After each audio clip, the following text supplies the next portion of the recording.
다니엘 3장은 바벨론 제국의 전성기인 기원전 6세기경의 사건을 다루고 있어요. 당시에 바벨론은 최강대국이었어요. 그 주변에서 가장 강한 국가였어요. 그래서 그 가장 강한 국가인데 그 가장 강한 국가를 유지하기 위한 시스템이 필요했습니다. 이 체계가 필요했어요. 가장 강한 국가를 하나로 딱 뭉치게 만들고자 하는 시스템이 필요했고, 이 시스템을 딱 만들기 위해서 느부갓네살 이 왕이 종교를 이용합니다. 종교를 이용해서 이제 자기들의 종교의 우수성, 바벨론 종교의 우수성을 보여주고 그것으로 압도되게 만든 다음에, 그렇게 보여주고 만든 다음에 그걸 통해 가지고 통일성을 주는 거죠. 우리는 함께 바벨론 제국이다라고 하는, 각자가 가지고 있었던 그 국가의 가지고 있었던 그 속성들을 다 내버리고 함께 바벨론이 되도록 만드는 그런 시스템을 만들려고 했습니다. 그래서 만든 생각이 금신상을 만들어야겠다. 느부갓네살이 이렇게 생각했어요. 1절 한번 읽도록 하겠습니다. 느부갓네살 왕이 금으로 신상을 만들었으니 높이는 60규빗이요 너비는 6규빗이라. 그것을 바벨론 지방의 두라 평지에 세웠더라. 규빗은, 일반적으로 규빗은 우리가 이제 흔히 셀 때, 숫자를 세거나 이렇게 길이를 잴 때 뭐 뼘 이렇게 재잖아요. 한 뼘, 두 뼘 재는 것처럼 규빗은 요 손끝에서부터 요 팔꿈치 끝까지 요렇게 재는 게 규빗이에요. 한 규빗.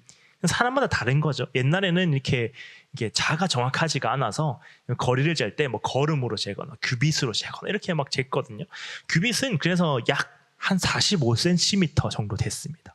그 말은 높이가, 이 신상의 높이가 27.5m였어요. 사람이 가장 공포를 느낀다는 11m보다 거의 3배 가까이 되는 27.5m였고, 너비가 2.75m. 그러니까 생각보다 너비는 그렇게 크지 않은 거죠. 그래서 사람들이 의심을 많이 합니다. 이거 실제 크기는 아니었을 것이다. 왜냐하면은 높이가 27.5m인데 너비가 2.75m밖에 안 되면은 넘어지기 쉽잖아요. 너무 이게 말이 안 되잖아요. 그렇죠? 우리 건축가가 있는 우리 규빈이가 봤을 때도 이제 이게 말이 안 되는 거잖아요. 이게 흔들릴 수 있는 거예요. 그래서 사람들이 여러 가지 의견이 있어요. 이게 실제 크기다, 실제 크기가 아니다, 이런 생각들이 많지만은 이때 좀 이렇게 많이 생각하는 거는 바벨론 사람들이 60진법을 썼어요. 60진법을 썼어요. 그래서 60이라는 숫자를 좋아했어요. 그래서 60규빗이라 이거를 표현하기 위해서 이렇게 했을 것이다 라고 했는데, 진짜이든 진짜이지 않든 여러 가지 의견이 있을 수 있지만은 어쨌든 결론은 엄청나게 큰 금신상을 세워서 거기에 절해라. 절하지 않으면은 죽이겠다. 이렇게 말하게 됩니다. 이렇게 선포합니다. 5절과 6절 함께 읽도록 하겠습니다. 너희는 나팔과 피리와 수금과 사명금과 앙금과 생황과 모든 악기들을 소리를 들을 때에 엎드려 느부갓네살 왕이 세운 금신상에게 절하라. 누구든지 엎드려 절하지 아니하는 자는 즉시 맹렬히 타는 풀무불에 던져 넣으리라 하였더라. 이 풀무불은 쇠 있잖아요. 쇠덩이를 녹이는데 사용하는 불을 말합니다. 풀무라는 장치가 있어요. 풀무라는 장치가 있어서 이렇게 풀무는 공기를 이렇게 확 주입시키는 거죠. 확 공기를 불어 넣으면은 산소가 확 나서, 우리가 이렇게 캠핑 같은 거 할 때 이거 바람, 이제 장작에 이 불 붙이기 위해서 바람을 막 이렇게 일으키잖아요. 그런 것처럼 압력을 가지고 바람을 샥 넣으면은 그 온도가 급속도로 확 올라가게 만드는, 쇠를 녹일 때 쓰는 이제 불을 말해요. 풀무라는 장치를 이용해서, 바람을 이용해서 이 용광로를 데우는 거죠. 풀무불에 집어넣겠다는 거는 이 용광로에 집어넣어 버리겠다는 거예요. 이 용광로가 그때 당시 기술로는 1000도까지 올라갔대요. 1000도까지 올려서 모든 것을 녹여버리는 이 풀무불에 집어넣어 버리겠다. 여기에 사람을 넣는다는 것 그 자체가 공포 그 자체였어요. 절하라, 절하지 않으면 풀무불에 그냥 태워 죽이는 게 아니라 풀무불에 집어넣어서 태워서 죽여버리겠다라고 하는 공포 그 자체였습니다.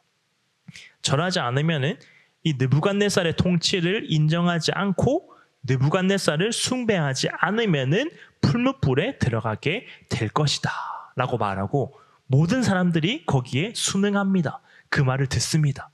악기 소리가 들릴 때에 그 금신상을 향하여서 절을 해요.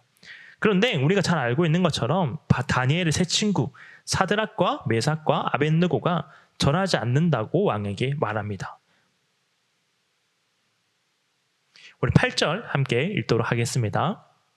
그때에 어떤 갈대아 사람들이 나와 유다 사람들을 참소하니라. 이 세 명을 참소하는 거죠. 절하지 않습니다. 절하지 않는 사람들이 있습니다. 여기서 여러분 혹시나 궁금한 게 하나 있지 않으세요? 저는 옛날부터 이 본문을 읽을 때 궁금한 게 하나 있었어요. 다니엘의 세 친구잖아요. 다니엘과 다니엘의 세 명의 친구. 그러니까 다니엘의 세 친구는 절을 안 했어요. 그래서 지금 풀무불에 들어갈 위기에 처해 있습니다. 그럼 다니엘은 뭐 했을까요? 이런 거 궁금하지 않아서 저는 너무 궁금해가지고 다니엘은 뭘 했을까? 다니엘 왜냐하면 세 명이 들어갔거든요. 이제 나중에 네 명으로 표현되지만은 세 명이 들어갔는데 다니엘은 뭐 하고 있었을까? 여러 가지 뭐 생각들이 많지만은 요거 좀 정리하면 이렇습니다. 이제 뭐 직접적으로 얘기하지 않아요. 그러나 다니엘의 행동을 보았을 때 그 뒤에 나타나는 다니엘의 행동을 보았을 때 다니엘이 절대 절하지는 않았을 거예요.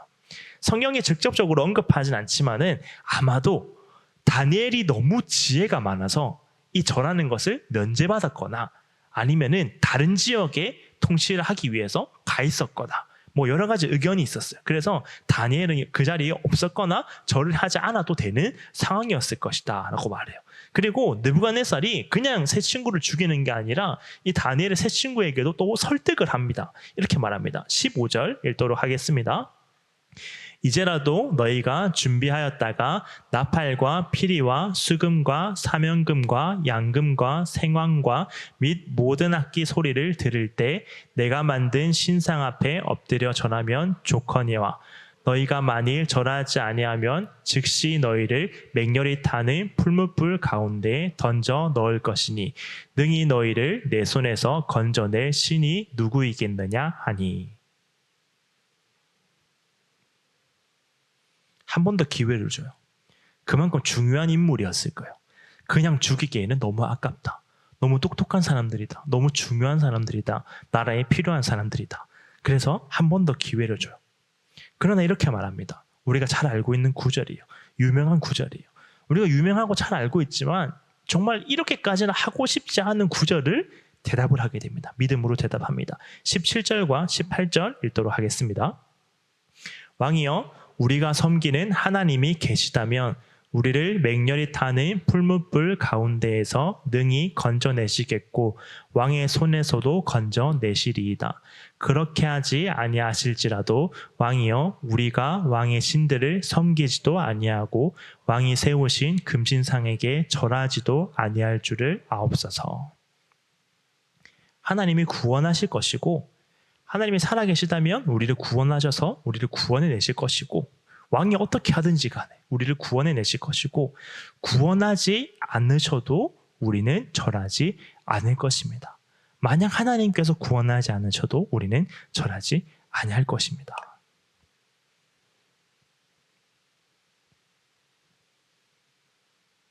우리는 살아가면서 믿음이 필요한 순간들을 경험할 때가 있어요.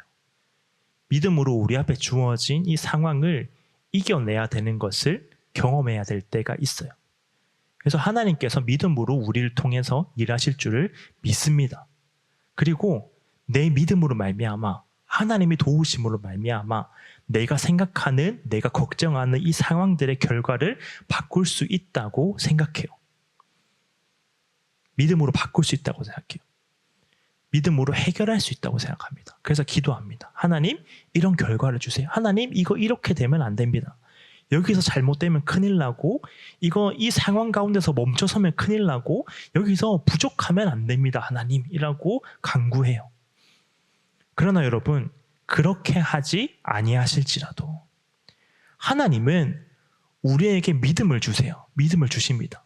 그런데 그 믿음으로 반드시 결과가 바뀌지 않아요. 내가 생각하는 결과가 내 믿음으로 말미암아 내가 원하는 대로 반드시 되지 않습니다. 바뀔 때도 있지만은 그렇지 않을 때도 있어요. 그러나 우리가 가진 믿음, 우리가 가지고 있는 그 믿음이 우리의 어떤 부분을 바꾸냐면은 그 믿음을 가진 사람의 태도를 바꿔요. 믿음이 바꾸는 거는 내 삶의 결과에, 내 삶의 어떤 것에 결과를 바꾸는 게 아니라, 방법을 바꾸는 게 아니라 태도를 바꿔요. 문제를 바라보고 있는 그 태도. 문제가 해결될까 안 될까 이걸 바라보는 게 아니라 그 문제를 바라보고 있는 태도를 완벽하게 바꿔버립니다. 하나님이 구원하신다는 강한 확신으로 그냥 들어가는 게 아니라, 하나님이 구원하실 것입니다 라고 들어가는 게 아니라 그 풀무불을 대하는 태도가 바뀌는 거예요. 무섭지만 두렵지만 그렇게 하지 않더라도, 내가 저 가운데 들어가서 내 목숨이 끝난다고 하더라도 나는 절하지 아니하겠습니다. 문제를 대하는 태도가 바뀌어요. 불이 갑자기 꺼져버릴 것입니다. 불이 갑자기 없어질 거예요. 느부갓네살이 갑자기 큰 생각을 하게 될 거예요. 이런 게 아니라 여전히 문제는 있고, 여전히 환경 가운데 주저앉아 있고, 여전히 내 앞에 해결되지 않는 상황들이 있지만은 그것을 대하는 거를, 태도를 바꿔버리는 게 우리의 믿음이에요. 우리가 생각하는 결과가 아닐 수도 있어요.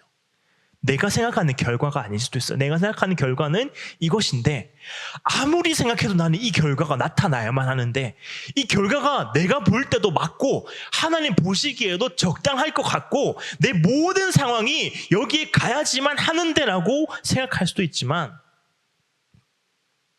믿음으로 그것을 이루지 못할 수도 있습니다. 내가 생각했던 최악의 상황이 진짜 내 눈앞에 펼쳐질 수도 있어요. 내가 그것을 경험해야만 할 수도 있어요. 그러나 하나님께서 우리에게 믿음을 주실 때, 그리 아니하실지라도 라고 하는 믿음을 주실 때, 그 믿음이 바꾸는 것은 그 상황을 대하는 태도를 바꾸는 거예요. 우리의 태도가 바뀌는 거예요. 우리가 접하는 삶의 사고방식들이 바뀌는 거예요. 삶을 살아가는 방법들이 바뀌는 거예요. 내가 원하는 결과를 얻기 위해서 하나님을 따르는 게 아니라 하나님이 하나님이시기 때문에 따르는 거예요. 내 모든 삶의 상황이 하나님이 붙잡고 계시기 때문에 따르는 거예요. 느부갓네살이 화가 납니다. 이 화가 난 느부갓네살이 풀무불의 온도를 7배나 올려요. 엄청나게 올려버려요. 그리고 심지어 그래서 사드락과 메삭과 아벳느고를 풀무불에 집어넣는 사람이 죽을 정도로, 불이 너무 뜨거우니까 집어넣는 사람이 죽을 정도로 불의 세기가 강력했습니다. 우리가 아는 것처럼 풀무불에 빠지죠. 그 용광로 속에 들어갑니다. 쇠를 녹이는 데 쓰는 그 큰 불 가운데로 들어갑니다. 그러나 죽지 않았어요. 중요한 것은, 우리가 한 번 더 생각해 봐야 될 중요한 것은, 하나님은 풀무불에 들어가는 것을 막지 않으셨어요. 이 사드락과 메삭과 아벳느고 다니엘의 세 친구, 인간적인 생각으로 가장 마음에 원하는 게 뭘까? 가장 마음속에서 몸부림치는 것은, 이거 들어가는 것만 막았으면 좋겠다. 내가 생각하는 최악의 상황, 여기 들어가는 것만큼은 막았으면 좋겠다라고 했는데, 하나님의 구원은 이거 들어가는 거 막는 곳에 있는 게 아니라 풀무불 안에 있는 거죠. 풀무불에 들어가는 것을 막는 게 하나님의 구원이 아니라, 그 풀무불 안에 들어가서도 고난 가운데 있는 그 한가운데서, 문제와 상황 속에서 하나님의 구원이 있었다는 거죠. 이 세 친구가 생각했던 최악의 상황 그 너머에, 그 상황이 생기고 나서 그 다음에 하나님의 구원이 있었다는 거예요.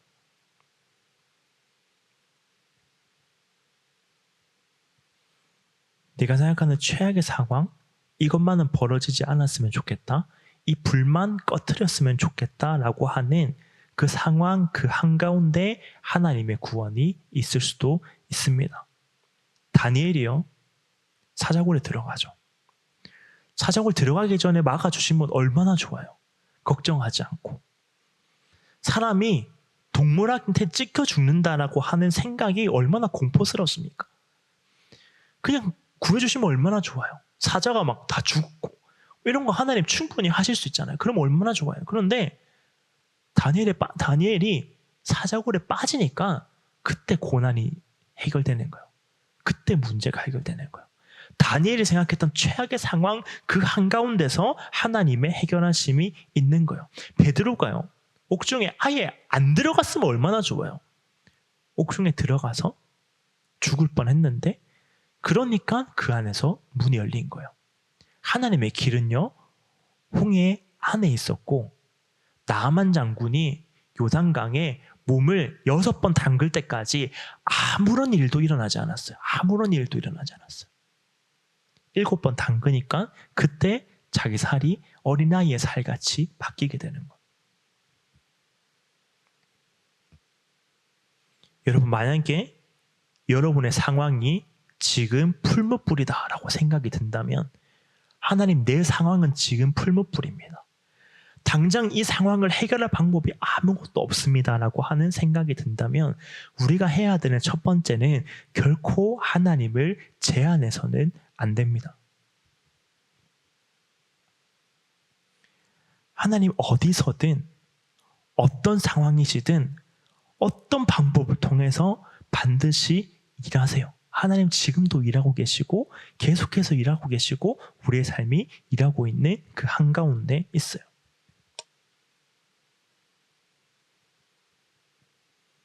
내가 생각하는 그 마지노선이 아니라 그 너머에 하나님의 해결하시는 수많은 증거들과 수많은 사건들이 있다라는 것을 바라보고 내 삶을 대하는 내 태도를 바꾸는 거죠. 내 태도를 바꿔보는 거예요. 이거 아니면 끝입니다가 아니라 이거 뒤에도 하나님의 도우심은 있습니다. 내가 생각하는 끝은 여기지만 하나님의 해결하심이 있습니다. 내가 생각하는 끝까지 가는 그 상황은 여기인고 내가 진짜 여기 지금 빠져드는 것 같지만 그 가운데서도 하나님의 일하심이 있습니다라고 태도를 바꾸는 거죠. 마지막으로 이렇게 말씀합니다. 25절 읽도록 하겠습니다. 왕이 또 말하여 이르되 내가 보니 결박되지 아니한 네 사람이 불 가운데로 다니는데 상하지도 아니하였고 그 넷째의 모양은 신들의 아들과 같도다 하고. 넷째 사람에 대해서는 많은 의견이 있어요. 저 사람은 천사다. 하나님을 구원하시기 위해서 보낸 천사다. 혹은 예수님이다. 신의 아들과도 같다고 했으니까 하나님의 아들이신 예수님이다. 그리고 하나님의 임재의 상징이다. 하나님이 임재하셨다. 하나님이 그 가운데 계신다라고 하는 상징이다. 라고 여러 가지 의견들이 있어요.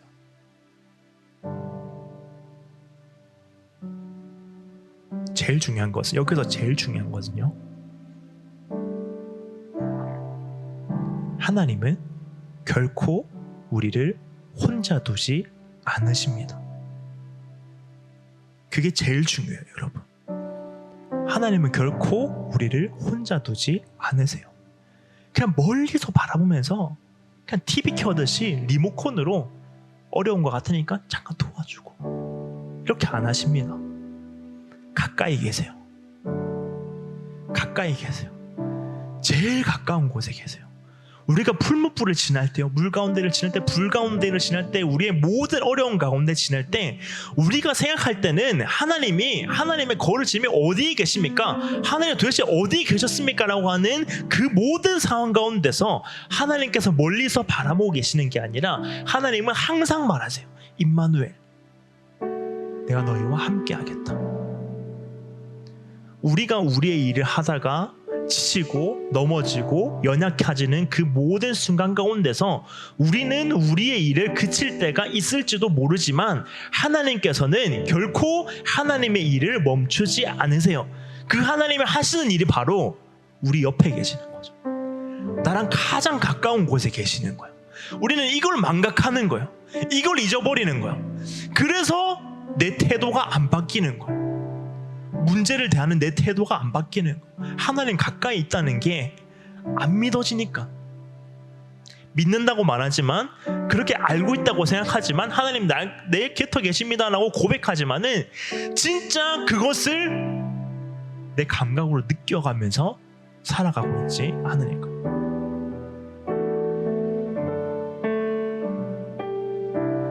우리 여름 수련회에서 말씀을 드렸어요. 내가 양이고 여호와 하나님이 목자일 때 양이 느껴야 되는 것은 목자의 체온이에요. 그게 느껴져야 돼요. 진짜 하나님이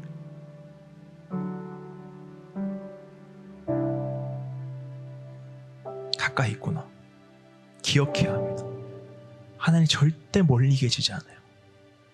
멀리서 그냥 내가 필요할 때만 잠깐 와주시지 않아요. 항상 임마누엘 하겠다는 거죠. 항상 내 옆에 계시겠다는 거죠.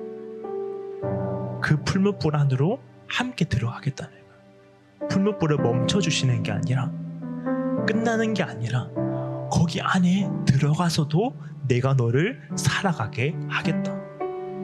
그 속에서도 너의 삶에서 하나님 나라의 그 일이 일어나도록 하겠다. 하나님의 행하신 일들이 풀무불 가운데에서조차 그 풀무불이 하나님의 일을 막을 수 없음을 반드시 증명해 보이겠다라고 하는 거죠. 우리 한번 기도할 때에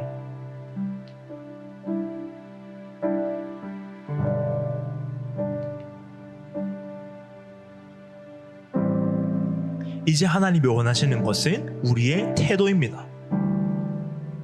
내 태도요.